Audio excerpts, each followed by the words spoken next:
Haijkasiam Nakwilia. Hello, welcome, and thanks to distinguished guests and leaders. I want to begin with heartfelt gratitude to all of you delegates of UBCM.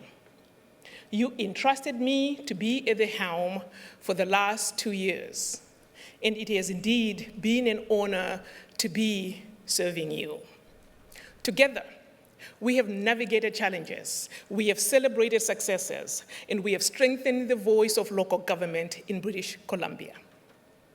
I also want to express my sincere thanks to our council and Mayor Richard Stewart, and our councillors and our staff from the city of Coquitlam, who gave me so much support as I stepped into this role.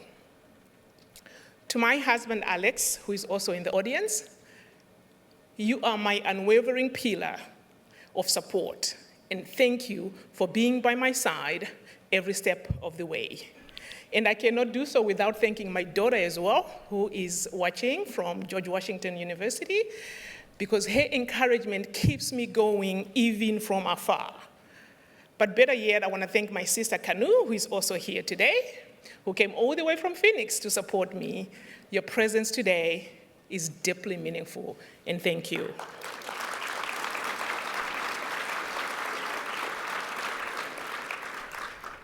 It is my pleasure to be here to provide the President's address at a time of such great importance for our communities and our province. Over the past year, the UBCM executive and I have been listening carefully to what local governments have to say. Believe me when I say that I have heard a lot. So I will focus my comments today on the 3 themes that we have heard about the most. The first one is provincial housing policy, provincial consultation, and local government autonomy. One of the main issues we hear about from local governments is the gaps in the provincial response to the housing crisis. 2 years ago, the province introduced legislation that required the complete overhaul of the planning and development finance framework of housing. It has been an enormous amount of work for local government to take on, especially given how busy planning departments are in addressing applications for new housing year after year.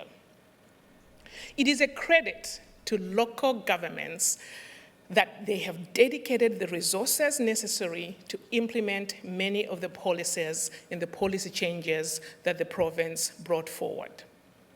The centerpiece of that legislation was Bill 44, which requires local governments to change their zoning to allow as many as 6 units in a single family lot. There are early signs that the legislative change is having an impact and an effect, and developers are coming forward with projects. But this positive step comes with a cost.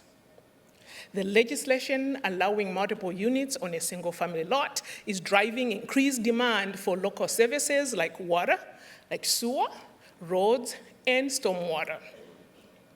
Before the legislation was introduced, local governments supported new development through capital planning to ensure that growth was happening in the neighborhoods with the capacity to support it.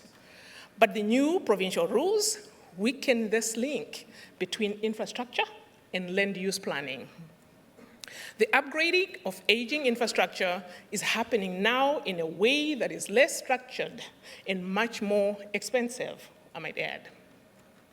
In many communities, that means difficult conversations with potential developers when they realize how much upsizing water flows will cost.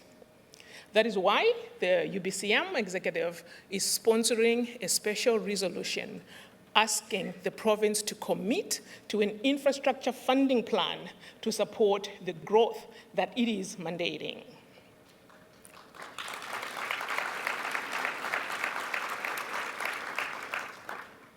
We all want to make a meaningful difference to address the housing crisis, but it will be difficult to realize that goal without a long-term funding for local infrastructure.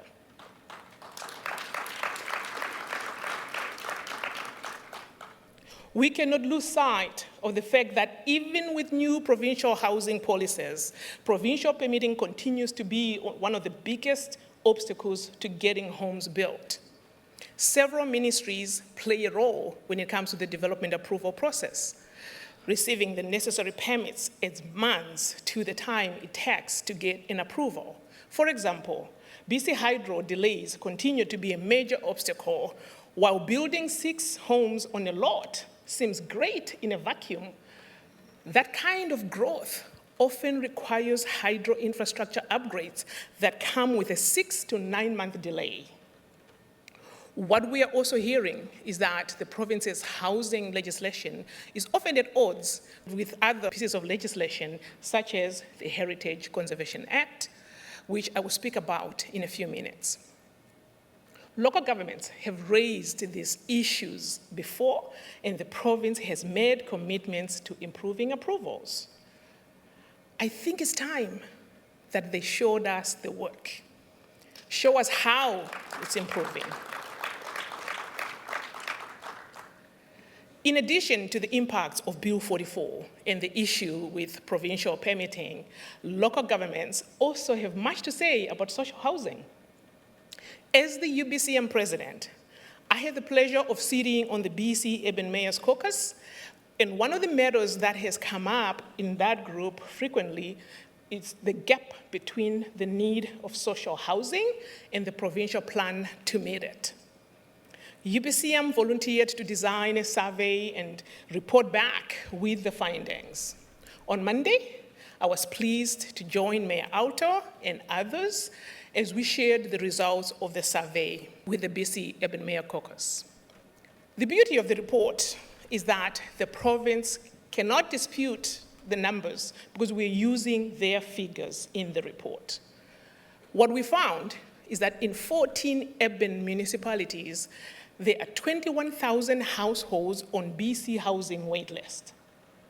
6 communities reported that projects were on hold due to lack of provincial funding or other provincial delays, and as a result, there are 3,278 homes without a timeline for completion.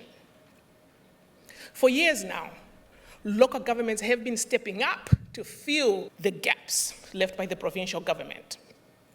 We have done everything possible to address the gaps in supportive housing, whether it's by contributing land, by contributing cash.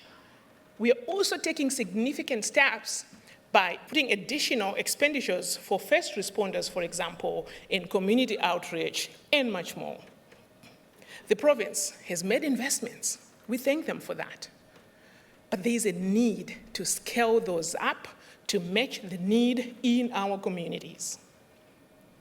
Based on the study that we did, provincial expenditures would need to triple in order to meet the needs in the 14 communities that we looked at. We expect the reality is the same across British Columbia. There's a lot that we can accomplish to address affordability when we work together. And local governments are doing our part. But we need the province to increase its commitment. Talking about collaboration and working together, I want to shift now from housing to talk about the Heritage Conservation Act and the approach that the province has taken to local government consultation. It is important to note that many local governments are already familiar with the Act, and they support its intent, which is to protect sites of historical, cultural, and archaeological importance in British Columbia. This is of particular importance when it comes to preservation of Indigenous artifacts. However, there has been a growing concern from local governments around the provincial requirements to obtain archaeological permits and assessments as established in the Act. As far back as 2019, UBCM resolutions have noted that the discovery of archaeological artifacts can significantly impact local construction and infrastructure. And if you look back to last year, Mayor O'Connor from the city of Lytton, she described how archaeological assessments added between $20,000 to $80,000 per home to the cost of rebuilding after the devastating fire in 2021. Over the past couple years, we have also been hearing how the permitting process slows down construction. Local governments tell us that the archaeology branch is chronically understaffed, and it can take up to 18 months for them to issue a permit. Port Hardy made a specific reference to the office's staffing capacity in their resolution this year that you will see in your packages. There is much more that I could say about these costs or about the delays, but these few examples should make it clear that local governments have a high level of interest in what the province is doing as it overhauls the Heritage Conservation Act. For the past 2 years, the province has carefully co-developed the legislation with the Indigenous leaders, as they should. And it is appropriate and important that the province does the work necessary to ensure Indigenous perspectives are reflected in any legislative changes. Unfortunately, though, when it came to consulting local governments on the proposed legislative changes, the same care and attention went out the window. In early July, the province notified UBCM it was now ready to share details on the proposed changes to the current act. UBCM advised the province that this is a significant issue for our members, and that the issue is important enough that it deserves a white paper to set out the legislative intentions. The province told us that there were no plans for a white paper, and that an informational package would instead be shared. After that, the province issued a news release announcing the stakeholder consultation that was underway. And that was when local governments found out that after working on the legislation for 2 years, we would be given a 3-hour webinar to with the team and to learn what the province was working on. The webinar took place in mid-August, and the background information was shared 1 working day beforehand. The legislation is far way too reaching and will have a significant impact on British Columbians from one end of the province to another. But the actions of the government make it appear that they do not want local government's input into the changes they're trying to make, which to me is quite unfortunate. Provincial leaders may say otherwise, but the actions by the province on this file speaks volume.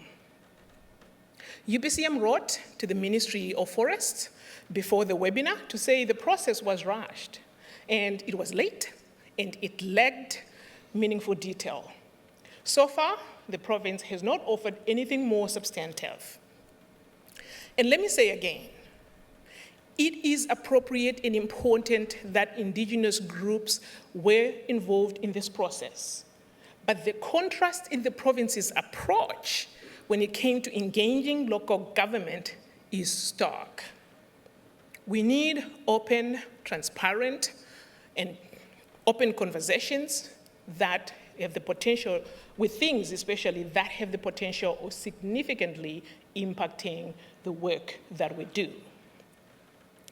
There's a public interest in providing that as well. And if the province fails to provide opportunities for real engagement, it risks losing public support. I think the province needs to take stock of where it's at right now. They need to slow down. They need to meaningfully engage with local governments and to better understand the potential impacts for BC's communities.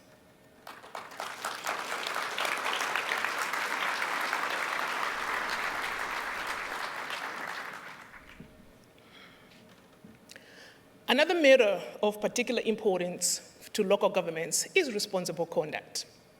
And on this file, I want to highlight the benefits of the province and local governments working together in a process that has depth and integrity. UBCM has been working with the province and the Local Government Management Association for the past 8 years to develop resources that support the use of code of conduct. Over that period, the number of local governments using codes of conduct has grown from less than 5% to over 70%. I think that requires an applause. It is clear, though, that there is a desire to improve upon current practices and strengthen the overall framework for responsible conduct. UBCM released a discussion paper in advance of last year's convention, which explored the code of conduct along with sharing resources to support the administration and enforcement. The province announced earlier this year through Minister Kalon that work is underway in advance of legislation that would come in spring of 2026. The UBCM discussion paper and the feedback that you gave us has informed this work. So the province has also worked closely with UBCM to develop its consultation process, and we have been pleased to support that work and to work side by side with them. This process merits mention today because it is an example of how the province and local government should work together on matters that directly impact local governments. I want to thank staff from the Ministry of Housing and Municipal Affairs that were on hand for yesterday's clinic and for their thoughtful work on this policy and policy area. If you would like to provide additional comments for responsible conduct to the province, please convey those directly to our office, and we will ensure that they are shared. Finally, I want to conclude by sharing some reflections on the current state of local government autonomy and the relationship with the current provincial government. Earlier, I described how Bill 44, which centralized decisions around zoning policy in Victoria, is adding to the infrastructure deficit. This has left local governments with unfunded demand for new infrastructure and put local taxpayers at a risk. You may also recall that when the province introduced Bill 45, which set standards for shelter spaces in British Columbia, UBCM urged the government to withdraw the legislation because it would weaken the ability of local governments to manage encampments. The province passed the legislation, but decided not to bring it into force due to pushback not only by UBCM, but by others as well. And when the province introduced the Infrastructure Projects Act this spring, UBCM provided focused opposition because it enables provincial ministers to intervene in local regulatory processes for permitting. The legislation was introduced without consultation, and even worse, without any supporting data to justify the change. I was very pleased to join representatives of the First Nations Leadership Council, who also opposed Bill 15. When I look at what the province has done over the last several years to weaken local government powers, I am struck by how unjustified and unproductive this approach has been. British Columbians want their governments to act, but they expect us to work together. As president, I started every meeting with, whether it was with the Premier or with Minister Kalon and others, I started by stating that local governments are willing partners, and local governments want to partner with them to help them bring forward their mandate and be successful with their mandate. I will echo the same sentiment today. We are willing partners. It is time for the province to get back to proper collaborative relationship with local government. And with the issues before us, there is far too much at stake to silence local government voices.